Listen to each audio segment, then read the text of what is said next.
सास बहू कहानियाँ।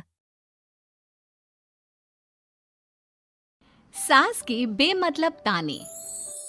अरे सास हो और ताने ना दे, ऐसा कहाँ हो सकता है। लेकिन क्या हो जब सास जरूरत से ज्यादा ही ताने देने लगे तो? सुन बहू, आज घर में कुछ खास मेहमान आने वाले हैं, तो लंच पर ये सब बना देना। ये पकड़ लिस्ट, और कुछ भी कम ज्यादा नहीं होना चाहिए। वैसे तेरे बारे में जानती हूँ मैं, मेरे टाइम पर तो हमें बताने वाला भी कोई नहीं था। माँ जी, कितने लोग आ रहे हैं ये तो लिखा नहीं है। खाना बच जाए तो दिक्कत, कम पड़ जाए तब तो दिक्कत ही दिक्कत है ना। क्यों? अरे सवाल पर सवाल ही करती रहती है, ये ठीक नहीं है। मेरे टाइम पे तो मजाल है कि हमारे मुंह से चू भी निकले। वो क्या है ना माँ जी, मैं खाना उसी हिसाब से बनाने का सोच रही हूँ। कहीं खाना कम ज्यादा बन गया तो आप तो मुझे पाताल में ही डाल देंगी ना। मेरे टाइम पे तो हम इतना बोलना क्या सोच भी नहीं सकते थे कि सास को कैसे ताने दे। अरे अरे रे माँ जी, कहाँ ताने दे रही हूँ। पर माँ जी, इतना सारा खाना मैं अकेले कैसे बनाऊंगी? कोई हेल्प, कोई हेल्प। कितनी बड़ी बात बोल गई बहू। कोई हेल्प ना जी ना, वो भी सास। सास तो सिर्फ ताने देती है, ताने। हेल्प? हमारे टाइम में सास को ये शब्द बोल दो तो भूचाल आ जाता था। बाकी मैं तो अपने सास की लाडली बन गई थी, पर तू तो बहू की बहू ही रहेगी। क्यों नहीं बना पाएगी? अरे अभी तो बनाना शुरू किया नहीं और पहले ही सोच लिया नहीं बना पाऊंगी। आजकल की तुम जैसी बहुओं के ये बहाने होते हैं कि कैसे नहीं बन पाएगा। अरे मैंने भी अपने टाइम पे बनाया था, अरे बल्कि इससे भी ज्यादा खाना बनाया था, तो तुझसे क्यों नहीं होगा? हैं? सब होगा जा। माँ जी, मैं बना तो लूंगी, मैं बस इतना बोल रही हूँ कि अगर आप थोड़ी मेरी मदद कर देती तो। अरे अरे अरे, शर्म नहीं आती तुम्हें अपनी सास से मदद मांगते हुए? हमने अपने टाइम पर कभी अपनी सास से ऐसा नहीं बोला। सच में आजकल की लड़कियां तो बहुत ही छुई मुई सी होती हैं। जरा सा काम देखा नहीं कि बस पहले मदद मांगने दौड़ने लगती है। अरे अब ये सब बहाने नहीं चलेंगे। हाँ, जा जाकर खाना बना। हमारे टाइम पर हम ये करते थे, हमारे टाइम पर हम वो करते थे। हाय रे ताने। फिर शाम को। अरे बहू कहाँ चले गए? मुझे ये सामान पकड़ा जरा। हमारे टाइम पर मजाल है कि हम सास के साथ खड़े ना हो। हाय रे, क्या करूं? बस कोमल तैयार हो जा ताने खाने के लिए। काश इस औरत के समय में मैं होती तो देखती ये क्या क्या करती थी अपने टाइम पर। माँ जी, यही हूँ, बस चिंटू को पढ़ाना था। अरे हमने भी बच्चे पढ़ाए हैं हमारे टाइम पर, चिंटू को बाद में पढ़ाना। जा पहले वो कर जो कहा है। बहू बेचारी क्या करती, बच्चे को छोड़कर लग जाती है सास के साथ। हमारे टाइम पर ना, फिर तो सास बोली जा रही थी और बहू सुनी जा रही थी। अगले रोज। क्या हो गया चिंटू, क्यों रो रहा है? माँ कल कितना कहा था आपसे कि पढ़ा दो, लेकिन आपको तो मेरी पढ़ाई की कोई वैल्यू ही नहीं है। देखिए कितने कम नंबर आए। अरे कोई बात नहीं बेटा, फेल तो नहीं है ना। वाह बहू वाह, मेरे टाइम पर तो हमारे बच्चे के कम नंबर फेल ही कहलाते थे। ना पढ़ाती हो ना घर का काम करती हो। हमारे टाइम पर तो। सास की इस बात पर इस बार बहू का पारा हाई हो जाता है। वो सोच लेती है कि अब तो वो पति से बात करके ही रहेगी। अगले दिन।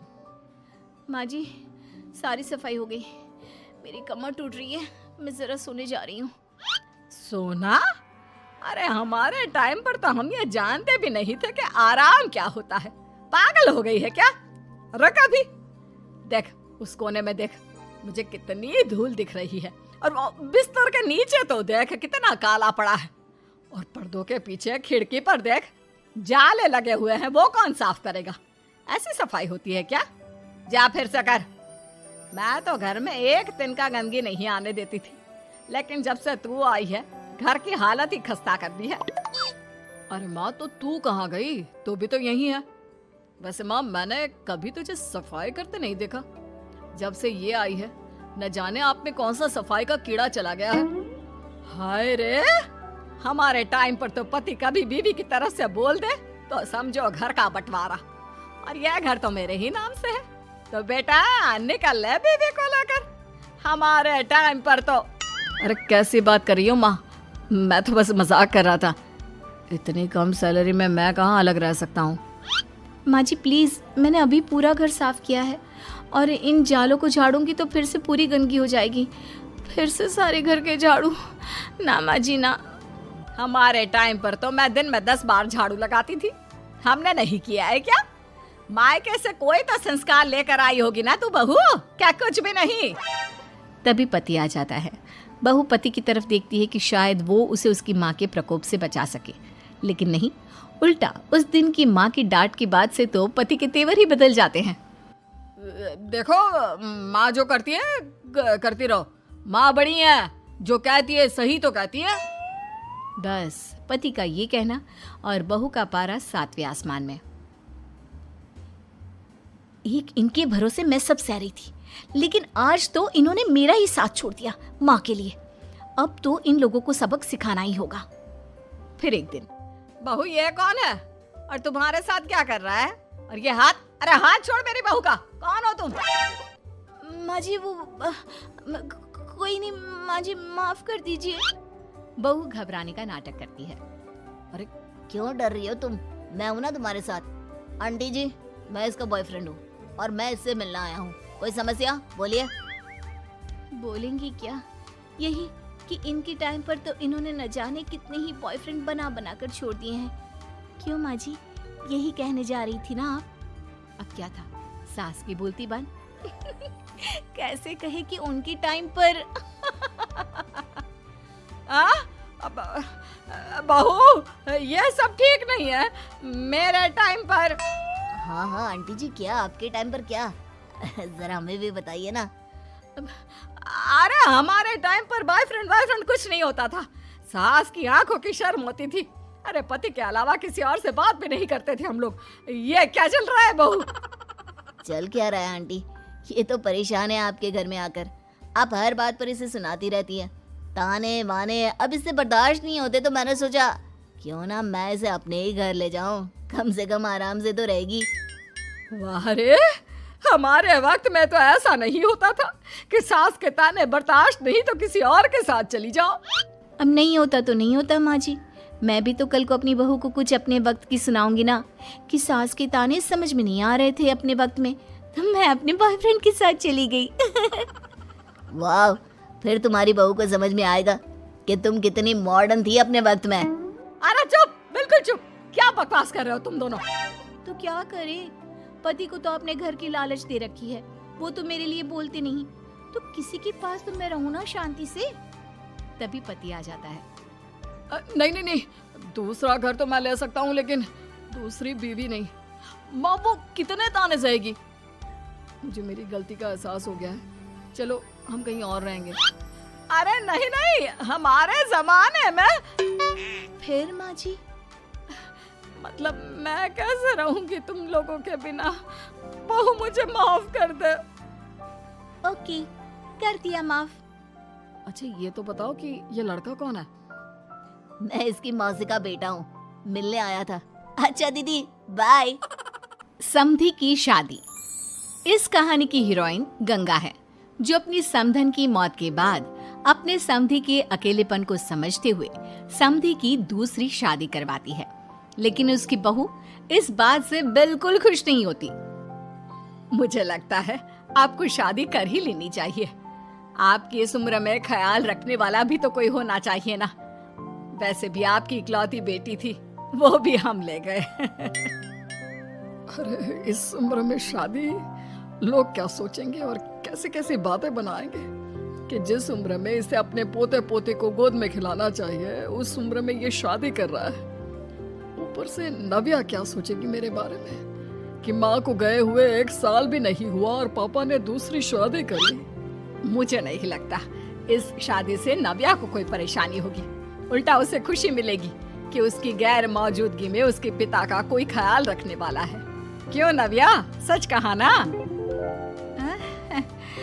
हाँ मम्मी जी, आप सही बोल रही हैं। ये बोलकर वो अंदर चली जाती है। लीजिए, अब तो आपकी बेटी ने भी हाँ बोल दिया। रही लोगों की बात, तो लोग तो कभी किसी की खुशी देखकर खुश हो ही नहीं सकते।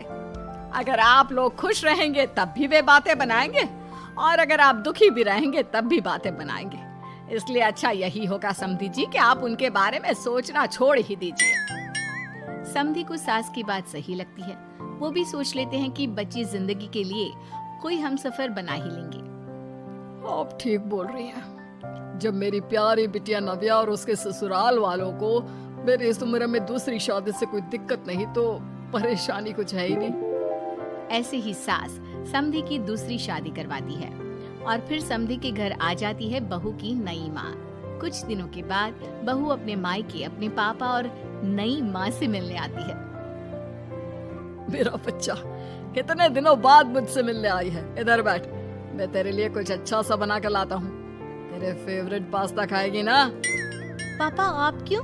वो कहाँ है? उनसे बोल दीजिए आप मेरे ही पास बैठकर बातें कीजिए ना। उन्हें क्यों लेकर आए? कोई चैरिटी थोड़ी ना कर रहे हैं। इस उम्र में घर मिल गया, और क्या चाहिए? तभी नई माँ घर में आती है। बेटी की बात सुन रही होती है और सुनकर बहुत दुखी हो जाती है। वो अच्छा, तुम्हारी नई माँ वो जरा किसी काम से बाहर गई हुई है, आती होगी। मैं तब तक तेरे लिए कुछ अच्छा सा बना कर लाता हूँ। ठीक है पापा। लगता है नई माँ के पैर बाहर ही रहते हैं, और आपको ही बनाकर खिलाना था तो क्या करें, छोड़िए। ये बोलकर वो घर में घूमने लगती है और चीजों को देखती है। इनको घर में आए हुए थोड़े दिन नहीं हुए और ये घूमने भी जाने लगी है, वो भी पापा को घर में अकेला छोड़कर। आने दो, एक बार इनकी खबर लेती हूँ। वैसे घर को तो बड़ा सजा कर संवार कर रखा है। चलो, ये तो खूबी है, कम से कम पापा को साफ घर का शौक भी है। इतने में नई माँ घर में आती है। अरे नव्या बेटा, तुमने पहले बताया होता तो मैं जल्दी घर आ जाती। तुम्हें नहीं पता मुझे तुमसे कितनी सारी बातें करनी है। कैसी हो बेटी? बेटी? हाँ, वैसे अब तो मैं आपकी बेटी हो ही गई हूँ, ना चाहते हुए भी। खैर, आप गई कहाँ थी? शादी हुए कुछ दिन भी नहीं हुए और आपने घूमने जाना भी शुरू कर दिया। पापा का ख्याल रखने के लिए शादी करवाई है आपकी, जानती है ना? नव्या, ये तुम क्या बोल रही हो? मैं कहीं घूमने नहीं बल्कि एक दोस्त से मिलने गई थी। उसकी तबीयत थोड़ी ठीक नहीं, इसलिए वो क्या है ना, शादी के चलते उससे मिलना नहीं हो पाया, तो आज चली गई। अच्छा, वो भी पापा को यूं घर पे अकेला छोड़कर? आपके लिए आपका ये परिवार ज्यादा जरूरी है या आपके दोस्त? देखिए, ये ठीक नहीं है। इतने में पिता आ जाते हैं। अच्छा, तुम आ गए। आओ, चलो तीनों मिलकर बैठ के खूब सारी बातें करते हैं। माँ कुछ नहीं कहती, चुपचाप अंदर चली जाती है। ऐसे ही बहू जब भी अपने मायके आती, अपनी नई माँ से ऐसे ही बात करती। नई माँ बहू के इस बर्ताव से परेशान होकर उसकी सास को बताती है। देखिए माना, वो बेटी है, लेकिन मैंने भी शादी की है। वो बेटी कम, सास सा व्यवहार ज्यादा करती है। अब छोटी है तो कुछ कहना ठीक नहीं लगता। बाकी शादी का रिश्ता लेकर तो आप आई थी, इसलिए आपको बता रही हूँ। मैं शादी करके बहुत पछता रही हूँ। अरे परेशान ना हो, मैं बहू से बात करती हूँ। तभी थोड़ी ही देर में बहू ससुराल आ जाती है। बहू कहाँ थी अब तक? तुम्हें पता है क्या टाइम हो रहा है? अब माँ जी, मैं अपनी एक सहेली से मिलने गई थी, और माँ जी अभी तो 7 बज रहे हैं। अरे इतना लेट कोई घर आने का टाइम है? आज के बाद 6 बजे के बाद तुम घर आई तो तुम्हें घर में एंट्री नहीं मिलेगी। सास बहू के साथ बिल्कुल वैसा ही व्यवहार करती है जैसा वो अपनी नई माँ के साथ कर रही होती है। न जाने माँ जी को क्या हो गया है। मैं कितनी खुश थी कि मायके जैसा ससुराल मिला है। सासू माँ इतनी अच्छी थी। फिर अगले रोज, बहू, मेरे बेटे को पौष्टिक खाना दिया कर। क्या ये पास्ता पिज्जा बनाती रहती है? इसलिए शादी नहीं करवाई थी मैंने अपने बेटे की। ठीक है माँ, मैं बना दिया करूंगी ऐसा खाना। लेकिन माँ जी, आपको हुआ क्या है? पहले तो कभी आपने ऐसा नहीं किया, तो ये अचानक से मुझसे कोई गलती हो गई है क्या माँ? क्यों? ऐसे नहीं बोल सकती। समझ ले, ये तेरी सास का हुक्म है। ऐसे ही सास बहू को अपने सास वाले तेवर दिखाकर कभी डांटती तो कभी ताने मारती, पर बहू बेचारी बिल्कुल समझ नहीं पाती। एक दिन, बहू ये क्या बेफिजूल खर्चा करती रहती है? परसों ही तुमने अपने लिए एक साड़ी ली थी और आज फिर से। तुम्हें क्या लगता है पैसे क्या पेड़ पर होते हैं कि जब मन करा तोड़कर सामान ले लिया करा? हैं? वो माँ जी बहुत अच्छी लगी तो ले आई। अच्छी लगी तो ले आई। यहाँ मेरा बेटा अपना खून पसीना एक करके पैसा कमा रहा है और तुम उसी पैसे को बर्बाद करने में कोई कसर नहीं छोड़ती। माँ जी आप मुझे ऐसा क्यों बोल रही है? मैं आज के बाद कभी शॉपिंग पर नहीं जाऊंगी, लेकिन प्लीज आप मुझसे ऐसा बर्ताव मत कीजिए। इससे पहले कभी आपने मुझे छोटी छोटी चीजों के लिए नहीं डांटा, ये अचानक ऐसा क्यों? मुझे बिल्कुल अच्छा नहीं लग रहा। देख बहू, मैंने तेरे साथ जब टिपिकल सास जैसा बर्ताव किया तो तुझे इतना बुरा लगा। सोच, तेरी नई माँ को कैसा लगता होगा जब तू उनके साथ हमेशा ऐसा बर्ताव करती है। तो माँ जी आपने इतना सब कुछ बस इसलिए किया, आप मुझसे नाराज नहीं हो, गुस्सा नहीं हो? नहीं बहू, मैं तुझसे गुस्सा क्यों होंगी? मैं तो तुझे बस इतना समझाना चाहती हूँ कि अपनी नई माँ से सास जैसा बर्ताव करना बंद कर दे। उनको बिल्कुल अच्छा नहीं लगता। वो तेरे पास आना चाहती है, तुझे समझना चाहती है, वो सच में तेरी माँ बनना चाहती है। तो उनके साथ सास जैसा बर्ताव बंद कर और एक अच्छी बेटी बन। अब बहू को सास की बात समझ में आती है और वो बहू जैसा बर्ताव करती है।